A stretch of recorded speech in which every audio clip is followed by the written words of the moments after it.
فبأي آلاء ربكما تكذبان ان الحمد للہ والصلاة والسلام علی رسول اللہ۔ فلسطین کب آزاد ہوگا اور فلسطین کے جو مسلمان ہیں ان کو آزادی کب نصیب ہوگی؟ یہ ایک ایسا سوال ہے جو ہر ایک مسلمان کے دماغ میں بار بار آتا ہے۔ فلسطین جو ہے اس پر جو ظلم و ستم ہوا، اس سے بڑا ظلم و ستم شاید تاریخ میں اس سے پہلے کبھی نہ ہوا ہو، اور یہ ایسا ظلم و ستم ہے کہ جس پر پوری دنیا کے لوگ جو ہیں وہ گواہ ہیں، اور یہ ایسا ظلم و ستم ہے کہ جس کے خلاف پوری دنیا کے لوگوں نے احتجاج کیے، آوازیں اٹھائیں، یہودیوں نے آواز اٹھائی اسرائیل کے خلاف، اسرائیل کے جو یہودیاں ان کے خلاف دنیا کے عیسائیوں نے آواز اٹھائی، پوری دنیا کے جو بدھ مت ہیں انہوں نے آواز اٹھائی، لیکن پوری دنیا میں جتنے بھی لوگ ہیں انہوں نے پریکٹیکلی کوئی سٹیپ اس کے لیے نہیں لیا۔ جن ممالک نے پریکٹیکلی کوئی سٹیپ لیا، جن کے بارے میں یہ کہا جاتا ہے کہ انہوں نے فلسطین کی ہیلپ کی، مدد کی، تو انہوں نے فلسطین کی مدد نہیں کی، بلکہ یہ پوری دنیا کا ایک طریقہ کار ہے کہ پوری دنیا میں جو بڑے بڑے ممالک ہیں وہ پراکسی وارز کرتے ہیں۔ جیسے امریکہ جو ہے وہ دنیا کے اپنے جو جن ممالک کو اپنا دشمن سمجھتا ہے ان کے خلاف پراکسی وار کرتا رہتا ہے۔ بالکل اسی طرح جو فلسطین کے مسلمان ہیں ان کے ایشو کو لے کے کچھ ممالک نے اپنی اپنی پراکسیز جو ہیں وہ گرم کی، اور اپنی اپنی سیاسی جو جنگ ہے اس میں اپنے اپنے سیاسی مفادات کو سامنے رکھا اور اپنی اپنی پراکسیز لڑی، جن میں سب سے جو مین جو پیش ممالک ہیں وہ چائنا ہے، رشیا ہے، ایران ہے۔ یہ اپنی اور بالخصوص ایران کی جو پراکسیز ہیں اس نے ان کو سرگرم کیا۔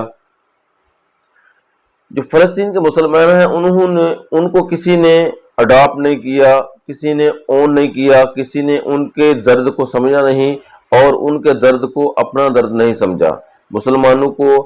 کے درد کو اپنا نہیں سمجھا۔ اگر ساری دنیا کے مسلمان کے جو جذبات ہیں وہ بڑک اٹھیں تو صرف جذبات سے کبھی کوئی فرق نہیں پڑتا۔ یہ بات بھی ذہن میں رہے کہ جو فلسطین کی جنگ ہے یہ کوئی سیاسی جنگ نہیں ہے، یہ کوئی جو ہے نا کلچر کی جنگ نہیں ہے، بلکہ یہ پیورلی ایمان کی جنگ ہے۔ اور جو ایمان کی جنگ ہے اس جنگ کو جیتنے کے لیے، اس جنگ کو لڑنے کے لیے یہ جنگ مسلمانوں کی جنگ ہے، یہ کسی دوسرے کی جنگ نہیں ہے۔ اور مسلمان جو ہیں انہوں نے اس جنگ میں اپنا رول پلے نہیں کیا، اور دنیا کے جتنے بھی ممالک ہیں ان میں سے کسی ایک نے بھی فلسطین کے مسلمانوں کو اون نہیں کیا، اور ان کی اس جنگ کو اپنی جنگ نہیں سمجھا، اور نہ ہی کوئی پریکٹیکلی سٹیپ لیا۔ اسی لیے آج تک جو فلسطین کے مسلمان ہیں وہ شہید ہو رہے ہیں، اور 35-36 ہزار مسلمان کو بے دردی سے شہید کر دیا گیا، لیکن کوئی پریکٹیکلی میدان میں نہیں آیا۔ تو یہ اس وقت تک آزاد نہیں ہو سکتا، مسجد اقصیٰ اس وقت تک آزاد نہیں ہو سکتی جب تک کہ پوری دنیا کے مسلمان اس کو اپنی جنگ نہ سمجھیں، اور یہ نہ سمجھیں کہ یہ اصل میں فلسطین کی جنگ نہیں ہے بلکہ یہ کفر کی اور ایمان کی جنگ ہے، اور پوری دنیا کے جو کفار ہیں وہ اس میں یکجا ہیں، وہ اس میں یونائٹڈ ہیں، جبکہ مسلمان جو ہیں وہ اپنے اپنے مصلحتوں کا شکار ہیں، ان کو اپنی اپنی حکومتوں کی جو ہے وہ فکر پڑی ہوئی ہے، اور وہ پوری دنیا کی جو جغرافیائی حدود ہیں ان کو لے کر مسلمانوں کا ساتھ نہیں دے رہے، جبکہ یہ جو جنگ ہے یہ تمام مسلمانوں پر اٹیک ہے، صرف فلسطین پر نہیں ہے۔ فلسطین کی جنگ جو ہے اس کو جیتا کیسے جا سکتا ہے اور فلسطین کو آزاد کیسے کیا جا سکتا ہے؟ اس میں جب تک مسلمانوں کی جو کچھ خوبیاں ہیں، جو کچھ خامیاں ہیں مسلمانوں میں، جن کا ذکر اللہ تعالیٰ نے قرآن پاک میں کیا ہے، جب تک مسلمان ان خامیوں سے چھٹکارا حاصل نہیں کر پاتے، تب تک وہ اس جنگ کو جیت نہیں سکتے اور فلسطین کو آزاد نہیں کروا سکتے۔ پہلی جو بات اللہ نے سورۃ آل عمران میں آیت نمبر 139 میں ڈسکس کی ہے، وَلَا تَهِنُوا، اللہ نے مسلمانوں کی جو سب سے پہلی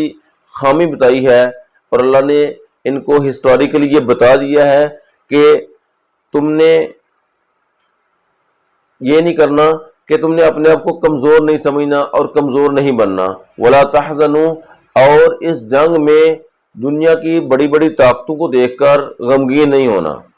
ولا تہنوا ولا تحزنوا وانتم الاعلون ان کنتم مؤمنین. اللہ تعالیٰ فرماتا ہے کہ اگر تم صحیح مومن بن جاؤ گے تو پھر تم ہی غالب رہو گے.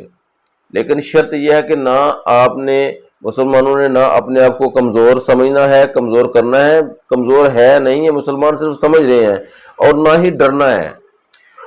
اس آیت کے ذیل میں مفسرین نے لکھا ہے کہ پہلی جو امتیں تھیں ان میں بھی وقتی طور پر جو کفار ہیں وہ غالب رہے، وقتی طور پر انہوں نے غلبہ حاصل کر لیا، لیکن ان کا جو غلبہ تھا یہ بہت ہی عارضی تھا. الٹیمیٹلی جو غلبہ ہے وہ مسلمانوں ہی کو ملا، اور جو کفار ہیں وہ تباہ ہو گئے. اور یہی حال مسلمانوں کا ہے کہ وہ اپنے آپ کو کمزور سمجھ رہے ہیں. اللہ کے نبی صلی اللہ علیہ وسلم نے فرمایا کہ اللہ کے نبی نے فرمایا کہ ایک دور آئے گا کہ جو مسلمان ہیں ان پر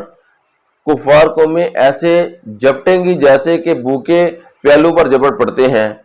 تو کسی نے پوچھا کہ کیا اس وقت ہم تعداد میں کم ہوں گے؟ تو اللہ کے نبی صلی اللہ علیہ وسلم نے فرمایا کہ اس وقت تم بہت زیادہ ہوں گے،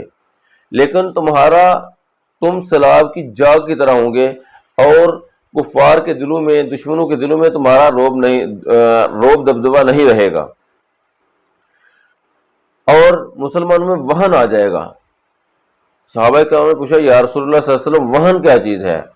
تو آپ صلی اللہ علیہ وسلم نے فرمایا کہ دنیا کی محبت اور موت سے نفرت، یہ وہن ہے. تو اس آیت میں اللہ تعالیٰ نے مسلمانوں کو وہن سے بچنے کا کہا کہ تم نے وہن نہیں اپنے اندر آنے دینا، تم نے کمزور نہیں پڑنا. لہٰذا اگر تم کمزور نہیں پڑو گے تو پھر تم غالب آؤ گے. تو مسلمانوں کو چاہیے کہ وہ اپنی مصلحتوں کو چھوڑیں، اپنی جو حکومتیں ہیں، جغرافیائی حدود ہیں، ان کو چھوڑیں، اور اس جنگ کو وہ اسلام کی جنگ سمجھیں، مسلمانوں کی جنگ سمجھیں، اور یہ سمجھیں کہ یہ جنگ پوری دنیا کے مسلمانوں پر مسلط کی گئی ہے، اور یہ جو قبلہ اول ہے یہ پوری دنیا کے مسلمانوں کا قبلہ اول ہے، صرف فلسطین کے مسلمانوں کا نہیں ہے. دوسری جو خامی مسلمانوں میں پائی جاتی ہے جس کا ذکر اللہ نے کیا ہے، اللہ نے اس میں بھی حکم دیا کہ وہ اطیعوا اللہ و رسولہ، کہ آپ نے سب سے پہلے یہ کرنا ہے کہ اللہ کی اطاعت کرنی ہے، اللہ کے رسول کی اطاعت کرنی ہے. ولا تنازعوا، اور آپس میں تنازع نہیں کرنا. اس تنازع اگر کریں گے تو اس کا نقصان کیا ہوگا؟ فتفشلوا، اللہ تعالیٰ کہتا ہے کہ اس تنازع کا نقصان یہ ہوگا کہ فتفشلوا، کہ تم بزدل ہو جاؤ گے. وتذهب ريحكم واصبروا، اور اللہ کہتا ہے کہ تم بزدل ہو جاؤ گے اور تمہاری ہوا اکھڑ جائے گی. اور پھر اللہ نے کہا کہ واصبروا، تم نے صبر کرنا ہے کہ یہ جو کفار ہیں ان کو دیکھ کے ڈرنا نہیں ہے، اللہ کی اطاعت کرنی ہے، اللہ کے رسول کی اطاعت کرنی ہے، کیونکہ اللہ اور اس کے رسول کی اطاعت جو ہے وہ ہر حال میں مسلمان پر فرض ہے. اور جب جنگ مسلط کر دی جائے تو اس میں بالخصوص اللہ اور اس کے رسول کی اطاعت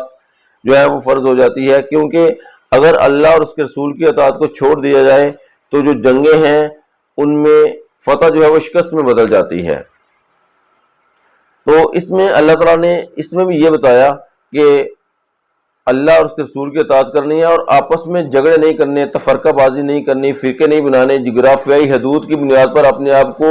گروہوں میں تبدیل نہیں کرنا، بلکہ پوری دنیا کے جو مسلمان ہیں ان کو چاہیے کہ وہ سارے کے سارے اپنے آپ کو متحد کریں، اور اس طرح کے جو فتنے آتے ہیں ان کے خلاف آواز بلند کریں، ان کے خلاف جہاد کریں. تو یہ دو تین خوبیاں ایسی جو خامیاں تھیں جو مسلمانوں میں پائی جاتی ہیں کہ مسلمانوں نے ابھی تک فلسطین کے جو مسلمان ہیں ان کو اون نہیں کیا، ان کو اپنا نہیں سمجھا، ان کو اپنایا نہیں، اور ان کی جنگ کو اپنی جنگ نہیں سمجھا. انہوں نے ابھی تک اس جنگ کو ایک جغرافیائی جنگ سمجھا، ایک ملک کی جنگ سمجھا، جبکہ یہ ملک کی جنگ نہیں ہے، پوری دنیا کے مسلمانوں پر مسلط کی گئی جنگ ہے. اور اس جنگ سے چھٹکارا پوری دنیا کے مسلمانوں کو متحد ہو کے حاصل کرنا ہوگا، اور فلسطین کو اور قبلہ اول کو پوری دنیا کے مسلمان مل کر اس کے خلاف اگر جنگ کریں گے تو انشاءاللہ یہ بہت جلد مسئلہ حل ہو جائے گا.